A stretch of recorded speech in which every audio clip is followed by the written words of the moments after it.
mempresentasikan hasil diskusi kami mengenai bab 12 pada buku Psikolinguistik. Saya sebagai pemateri pertama di sini, perkenalkan nama saya Esa Liha dengan NIM A1B118110. Langsung saja kita membahas tentang sejarah tulisan. Nah, sejarah mengenai tulisan dapat ditelusuri ke tahun 3100 sebelum Masehi pada bangsa Sumeria yang hidup di Mesopotamia purba di antara sungai Tigris dan Eufrates. Pada saat itu, orang belum memakai tanda atau huruf seperti yang kita pakai sekarang. Mereka memakai apa yang dinamakan cuneiform, yakni gambar-gambar yang melambangkan benda atau melambangkan konsep.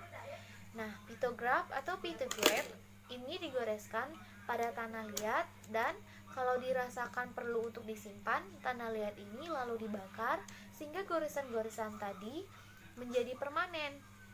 Nah, pada tahun 2000 sebelum Masehi, bangsa Cina mengembangkan ideogram, yakni gambar-gambar yang menimbulkan objek.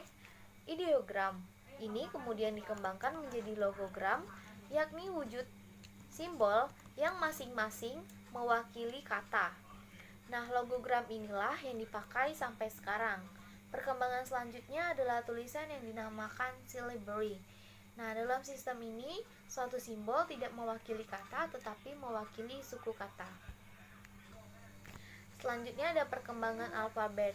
Perkembangan tulisan dari berbagai macam bentuk menunjukkan adanya satu arah yang sama, yakni makin lama bentuk-bentuk ini makin berubah dari suatu yang berwujud konkret, misalnya gambar kepala untuk menyatakan orang, ke sesuatu yang lain yang lebih abstrak yang berupa garis-garis lurus maupun berupa garis bengkok.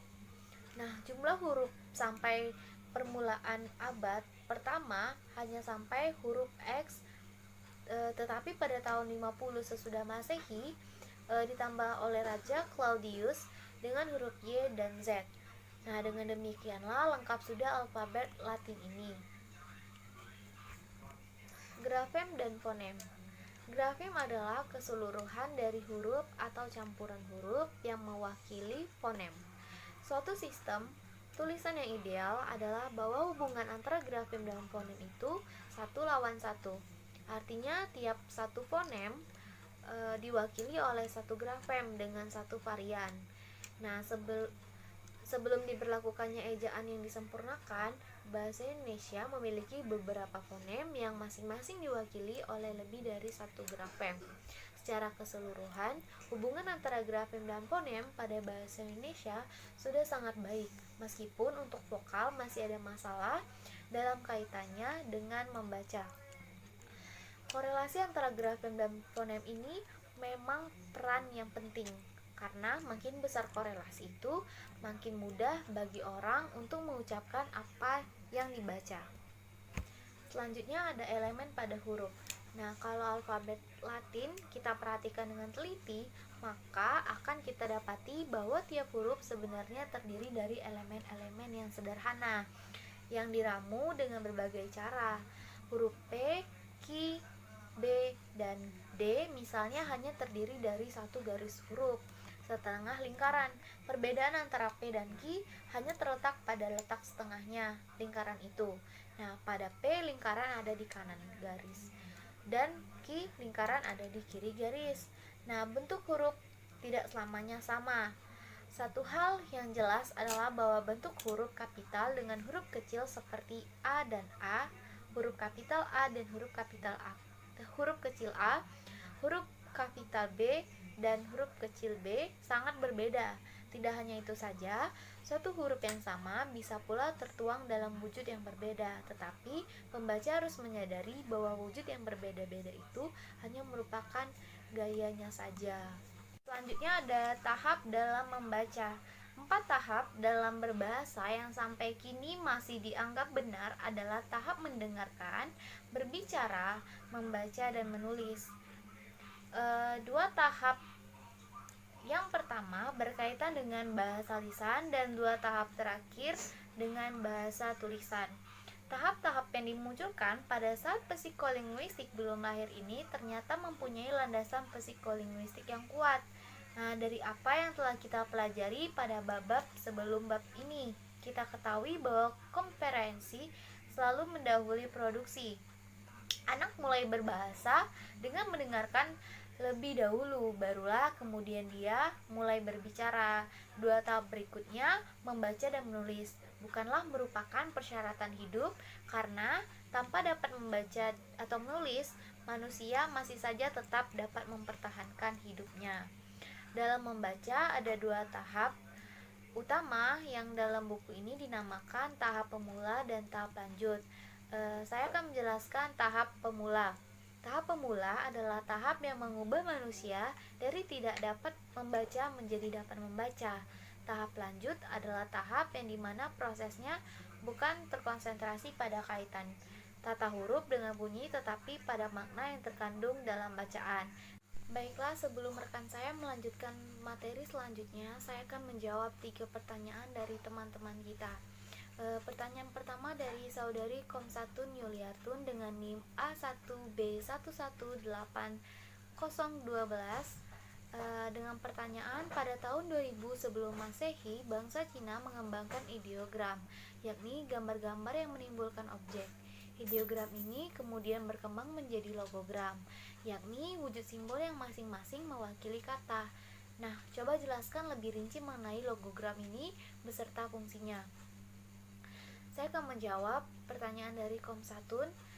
Logogram sendiri adalah simbol atau karakter yang digunakan untuk menyampaikan suatu kata yang menggambarkan bidang usaha dari suatu bisnis perusahaan atau organisasi.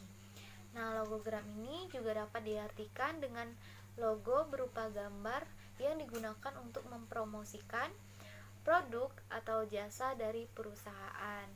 Nah, fungsi dari logo menurut John Murphy dan Michael Rowe, satu fungsi utama dari logogram adalah untuk mengidentifikasi produk, jasa perusahaan. Logo bukan hanya sekedar nama, tetapi juga untuk mengidentifikasi suatu perusahaan, membedakan dari produk atau organisasi yang lain, mengkomunikasikan informasi seperti keaslian, nilai, dan kualitas, menambah nilai, mempresentasikan aset yang berharga, dan properti legal suatu produk atau organisasi. Baiklah, pertanyaan kedua dari saudari Leni Puji Pangestu dengan NIM A1B118039. Pertanyaannya terdapat pada bagian grafem dan fonem. Nah, dapat dikatakan bahwa bahasa Inggris merupakan bahasa yang ucapan dan ejaannya paling kacau. Nah, dalam bahasa ini suatu fonem dapat dinyatakan dengan beberapa macam alograf. Yang ingin ditanyakannya, apa itu yang dimaksud dengan alograf? Alograf adalah varian dari grafem berdasarkan posisi dalam kata. Nah, alogram sendiri memiliki kelas nomina atau kata benda, sehingga alograf dapat menyatakan nama dari seseorang, menyatakan tempat, atau semua benda dan segala yang dibendakan. Nah, pertanyaan yang ketiga dari Fitri Melinia dengan NIM A1B118106. Pertanyaannya itu, apa yang dimaksud dengan celebrity? Nah, celebrity sendiri berasal dari bahasa Latin, yaitu silaba, artinya suku kata, atau aksara suku kata adalah suatu sistem tulisan yang setiap hurufnya melambangkan suatu suku kata yang merangkai kata-kata. Nah, umumnya suatu huruf dalam aksara silabis melambangkan suatu bunyi konsonan yang diikuti oleh suatu bunyi vokal. Nah, perkembangan dari yang dinamakan silabis ini, dalam sistem ini suatu simbol tidak mewakili kata tetapi mewakili suku kata. Baiklah, saya akan dilanjutkan, materi ini akan dilanjutkan oleh rekan saya yang bernama Ernawati. Bismillahirrahmanirrahim. Assalamualaikum warahmatullahi wabarakatuh. Perkenalkan, nama saya Ernawati dengan NIM A1B118113. Di sini saya sebagai pemateri kedua yang akan membahas materi tentang tahap lanjut. Baiklah, langsung saja. Tahap lanjut itu merupakan proses membaca. tahap lanjut menekankan pemahaman makna dari bahan yang dibaca. Meskipun ini tidak berarti bahwa pada tahap pemula tidak ada makna yang terkait. Perbedaan yang mencolok antara kedua tahap ini adalah pembaca pada tahap lanjut tidak lagi harus memperhatikan keteraturan bentuk huruf lagi. Kemampuan untuk ini telah dilaluinya dan kini dia masuk dalam pemahaman makna. Pada tahap ini, pembaca dapat didefinisikan sebagai suatu proses untuk menganalisis input yang berupa bahan tertulis dan menghasilkan output yang berupa pemahaman atau bahan tersebut atas bahan tersebut.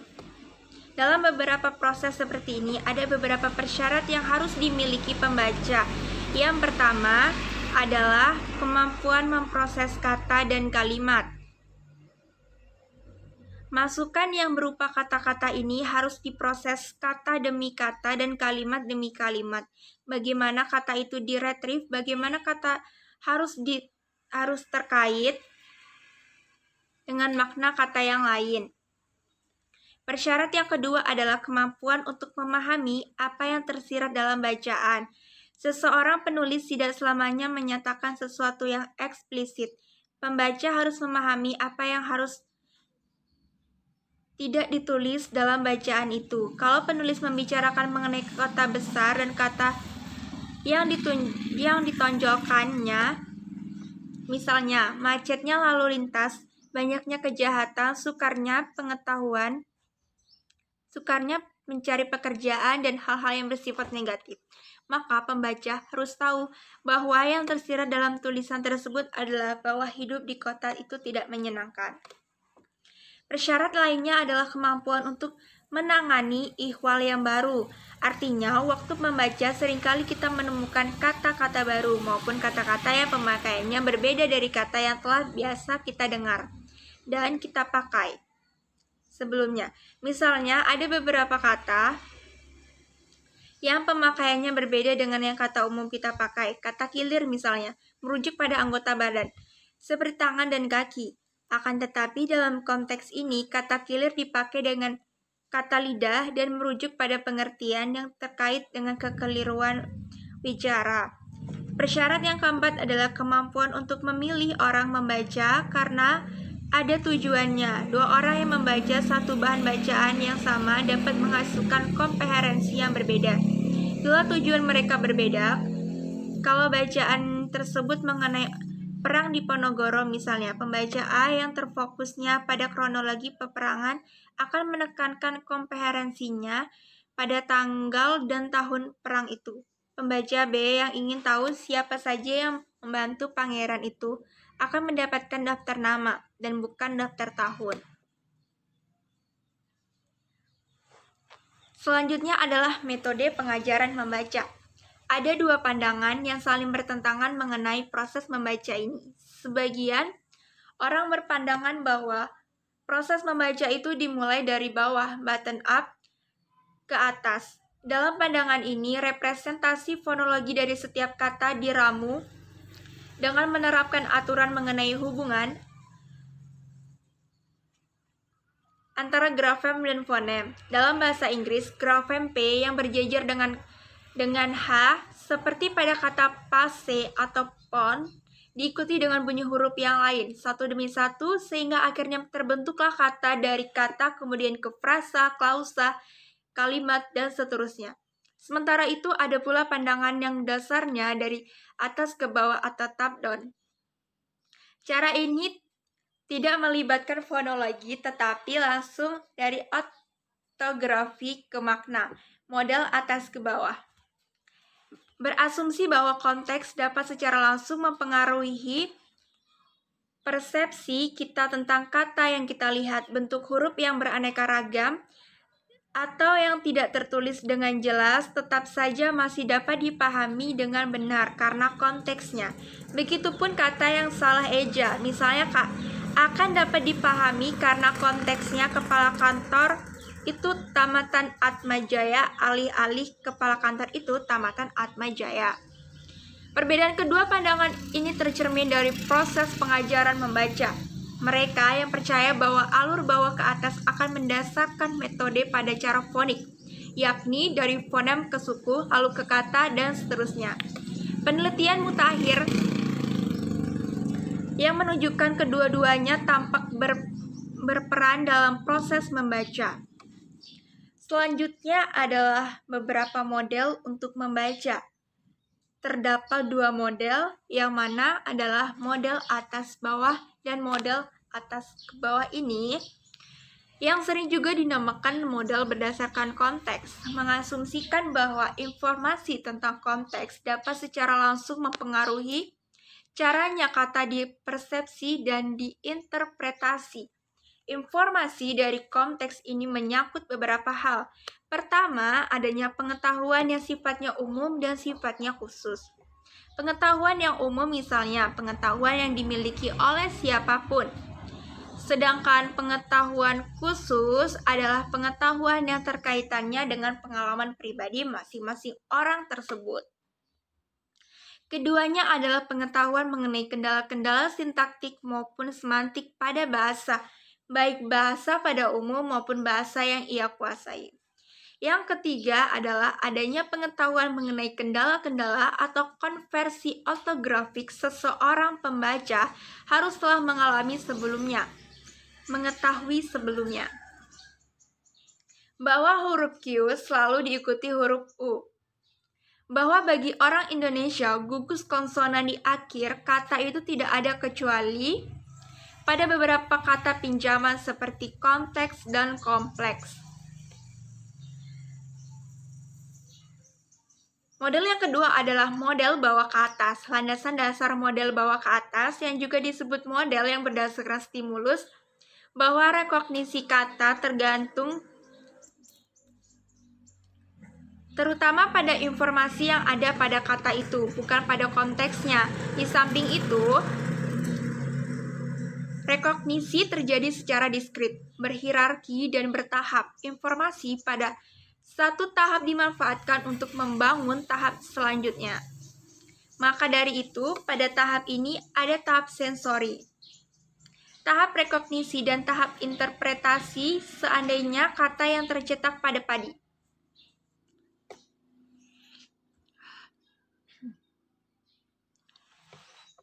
Maka pada tahap sensori seluruh fitur visualnya kata itu garis lurus yang menjorong ke bawah dan setengah lingkar yang menempel di kanan untuk huruf P, setengah lingkaran yang di sebelah kanannya dan yang ditutup dengan garis untuk huruf A dan seterusnya.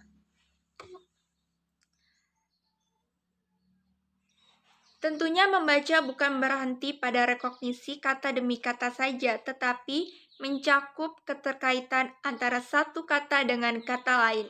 Hal ini berarti membaca merupakan suatu proses yang kompleks karena ia menyangkut berbagai kemampuan linguistik dan kemampuan yang ekstralinguistik.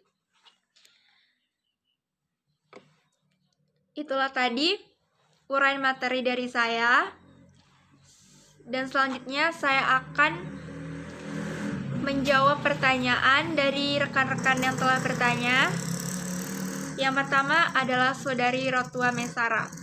Jelaskan apa yang dikatakan dari suatu sistem tulisan yang ideal adalah bahwa hubungan antara grafem dan fonem itu satu lawan satu. Baiklah, maka saya akan langsung menjawabnya. Nah, artinya di sini tiap satu fonem diwakili oleh satu grafem dengan satu varian. Sebelum diberlakukan ejaan yang disempurnakan bahasa Indonesia memiliki beberapa fonem yang masing-masing diwakili oleh lebih dari satu grafem.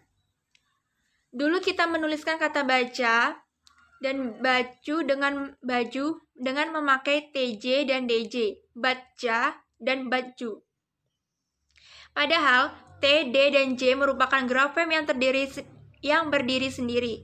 Kini fonem C dan J ini memang masing-masing telah dinyatakan dengan satu grafem, yakni C dan J. Kita masih memiliki NG yang mewakili fonem N, namun secara keseluruhan hubungan antara grafem dan fonem pada bahasa Indonesia sudah sangat baik, meskipun untuk vokal masih ada masalah. Pertanyaan selanjutnya dari Saudari Insting Dia. Dalam tahapan membaca, terdapat dua tahapan, yaitu tahapan pemula dan tahapan lanjut. Jelaskan perbedaan dari kedua tahap tersebut secara singkat. Baik, di sini saya akan menjawab pertanyaannya. Telah kita ketahui bahwa pada tahap pemula adalah tahap yang mengubah manusia dari tidak dapat membaca menjadi bisa membaca, sedangkan tahap lanjut adalah tahap di mana proses bukan terkonsentrasi pada kaitan antara huruf dengan bunyi, tetapi pada maknanya yang terkandung dalam sebuah bacaan itu tersendiri. Pertanyaan yang terakhir adalah dari saudari Sofia Angelina. Bagaimana representasi tertulis dari grafem dan fonem, apakah selalu sama atau tidak? Kemudian bagaimana hubungan antara satu lawan satu itu selalu sama. Jika kita bicarakan tentang fonem, kita berbicara tentang bunyi. Sedangkan jika kita berbicara tentang grafem, kita berbicara tentang huruf. Grafem dituliskan di antara dua kurung suku, siku. Seringkali representasi tertulis kedua konsep ini sama. Misalnya nih, untuk menyatakan benda yang kita pakai sehari-hari, kursi misalnya. Benda yang dipakai untuk duduk, kita menuliskan katanya yaitu kursi, dan mengucapkannya pun juga kursi. Dari segi grafem ada 5 satuan, dan dari segi fonem juga ada 5 satuan. Akan tetapi hubungan satu lawan satu seperti itu tidak selalu kita temukan. Karena grafem memiliki, misalnya grafem dapat mewakili fonem E seperti pada kata sore, dan fonem E selalu pada kata besar. Sebaliknya fonem F bisa pula dinyatakan dengan dua grafem yang berbeda. Nah, itulah tadi uraian materi dari saya. Semoga bermanfaat untuk kita semua. Dan saya ucapkan terima kasih. Wassalamualaikum warahmatullahi wabarakatuh.